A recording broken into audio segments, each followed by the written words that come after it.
एक ऐसे स्टॉक पे जिसने खुद अपनी नींव पिछले 2 दिन से हिला ली है। लेट्स ब्रिंग पॉलीकैब आपकी स्क्रीन पर, और इससे चर्चा की शुरुआत ना करें तो शायद थोड़ा बेमानी होगा।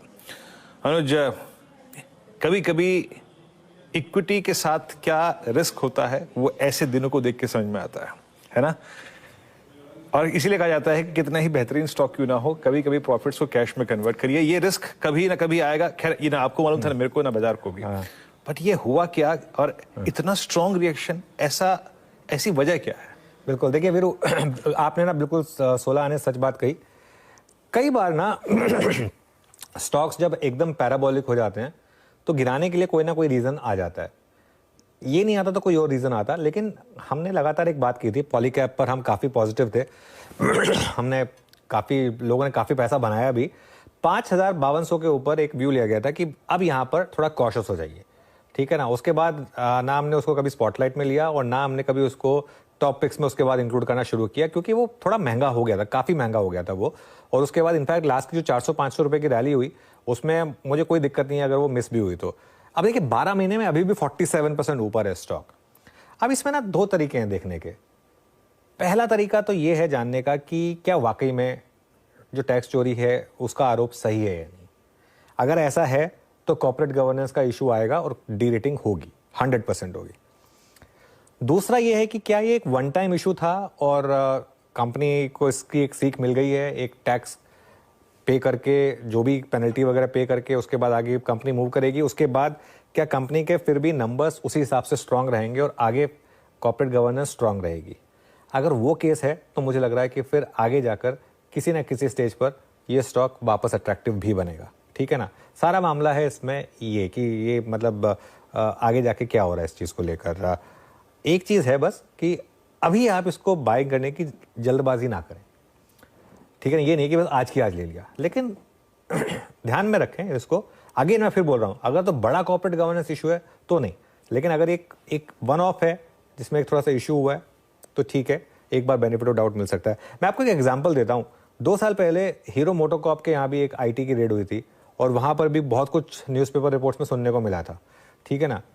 स्टॉक काफ़ी अंडर परफॉर्म किया। उसके बाद अगले 2 साल में वो स्टॉक डबल हुआ। मैं ये नहीं कह रहा हूँ कि पॉलीकैब 2 साल में डबल होगा, लेकिन मैं क्या कह रहा हूँ, मैं ये कह रहा हूँ कि बियॉन्ड अ पॉइंट एक बार के उसमें इम्पैक्ट आता है स्टॉक में, और वो इम्पैक्ट रहता है, 3-6 महीने रहता है इम्पैक्ट। लेकिन उसके बाद मार्केट देखता है कि सिचुएशन इंप्रूव हो रही है या नहीं हो रही है। अगर ऐसा हो जाता है तो फिर स्टॉक उसके बाद मेरे ख्याल से आगे चलने को तैयार हो जाता है।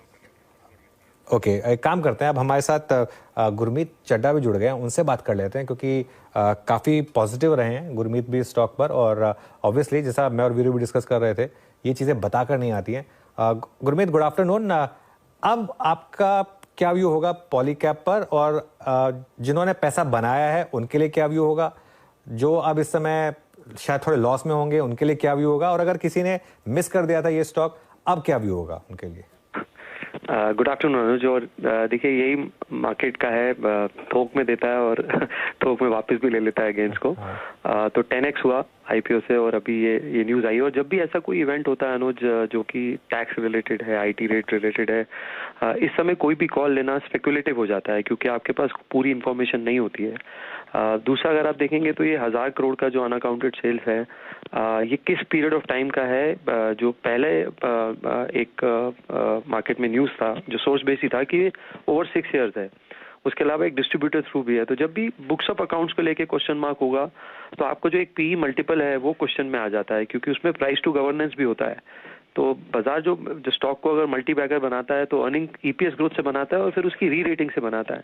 और जब इस तरह का इवेंट होता है तो वापस से रेटिंग अच्छे होने में थोड़ा समय लगता है अनुज, क्योंकि बाजार का कॉन्फिडेंस आने में थोड़ा समय लगता है। तो नो डाउट बिजनेस अच्छा है, ग्राउंड लेवल पे सेल्स अच्छी है। मैंने उनका एडवांस टैक्स का नंबर देखा फर्स्ट हाफ का, लगभग 250 करोड़ से ऊपर है। तो अगर आप फुल ईयर एक्स्ट्रापोलेट करेंगे और पैट का एस्टिमेट निकालेंगे तो शायद 1600-1700 करोड़ का प्रॉफिट बनाएंगे इस साल 15-16 हज़ार करोड़ के टर्नओवर पे। तो बिजनेस को लेके नहीं मुझे लगता कोई ऐसी प्रॉब्लम है। बट दूसरा मुझे लगता है मैनेजमेंट ने जो कम्युनिकेशन किया वहाँ पे थोड़ा सा गैप है। मुझे लगता है इस समय पे थोड़ा और आके बात करनी चाहिए, थोड़ा कम्युनिकेशन करना चाहिए। आपकी बॉडी लैंग्वेज इन्वेस्टर देखना चाहते हैं, तो थोड़ा सा मुझे लगता है थोड़ा सा कम्युनिकेशन गैप भी है। तो मेरा ये मानना है कि इवेंट को प्ले आउट हो जाने देना चाहिए। फॉर्चुनेटली पोर्टफोलियो अगर डाइवर्सिफाइड होता है तो इम्पैक्ट नहीं होता है। हमारे लेवल पे हम 3-4% से ज़्यादा मिड कैप्स में एक्सपोजर नहीं लेते हैं बुल मार्केट में, क्योंकि नंबर ऑफ आइडियाज पे ज़्यादा फोकस होता है, नंबर ऑफ विनर्स पे ज़्यादा फोकस होता है। लेकिन अगर आपका बहुत ज़्यादा कॉन्सेंट्रेशन है स्टॉक में, मान लीजिए अगर वो 10-12% है आपके पोर्टफोलियो का, तो कुछ टाइम के लिए आप उसमें थोड़ा कंसंट्रेशन जरूर कम कर सकते हैं। कि मुझे लगता है इस इवेंट को सॉल्व होने में थोड़ा सा समय लगता है, ये बहुत जल्दी ऐसा नहीं होगा कि सब कुछ ठीक हो जाएगा। जी बिल्कुल सही कहा आपने। आई थिंक गुरमीत कि ये प्रॉब्लम एक पर्टिकुलर स्पेसिफिक पीरियड की है, या फिर अगर ये 6 साल तक अगर आपके अकाउंट को हिट कर रही है तो खैर वो तो बात ही दूसरी हो जाएगी। और आपने कहा कि बाजार एक प्रीमियम पे करता है गवर्नेंस के लिए भी। क्या इसका advantage as of now Astral को मिलेगा क्या? थोड़ा सा मैं ये पूछना चाहता हूँ, बाजार क्या उस पर तरफ फोकस करेगा थोड़ा सा? थोड़ा सा तो शिफ्ट होता ही है, क्योंकि इंस्टीट्यूशनल इंटरेस्ट शिफ्ट होता है, बहुत सारे मोमेंटम प्लेज होते हैं। आप देखिए आज हैवेल्स में थोड़ा सा हमने पॉजिटिव रिस्पांस देखा, सुबह दिन में 5-6% अप था। इनफैक्ट मेरा मानना है कि बाकी सेक्टर्स में भी थोड़ी सी स्क्रूटनी बढ़ती है, क्योंकि जितना भी बिल्डिंग मटेरियल स्पेस होता है, स्पेशली जहाँ पे B2B होता है, वहाँ ये थोड़ा सा कंसर्न आता है। और छोटी कंपनीज में हम सुनते हैं ये कि कुछ बिजनेस अनअकाउंटेड रहता है, स्पेशली जो अनलिस्टेड स्पेस होता है या स्मॉल माइक्रो स्पेस होता है। लेकिन इतनी बड़ी कंपनी में थोड़ा सा सरप्राइजिंग है। और अनअकाउंटेड सेल्स के बावजूद उनका जो ग्रोथ रहा है टॉप लाइन का, वो 20-25% रहा है। तो मेरा ये मानना है कि थोड़ा सा स्पिल ओवर नेगेटिव भी होगा कुछ और कंपनीज में, क्योंकि थोड़ा सा लेवल बढ़ेगा। और हमने देखा है पीछे कुछ महीनों में ये इंस्टेंसेस ऑफ सर्चेस बढ़े हैं, चाहे वो RR हो, श्री सीमेंट हो, सब हो। और अनुज ने जैसे बात करी हीरो में भी थोड़ा समय लगा कुछ टाइम के लिए, for short period of time. तो और एक थोड़ा जो मुझे एक जो हैरानी वाली बात लगी कि सर्च की इमीडिएटली बात, एक जो IT ने नोटिस कल रात को निकाला सवाल, बाकी सर्चेज में ऐसा मिड सर्च की इमीडिएटली बात ऐसा नोटिस देखने को नहीं मिला है।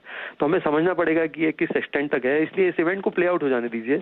और बाजार ओवरऑल इस इवेंट के बाद भी बाजार में स्ट्रेंथ है, मार्केट में बहुत अपॉर्चुनिटीज हैं।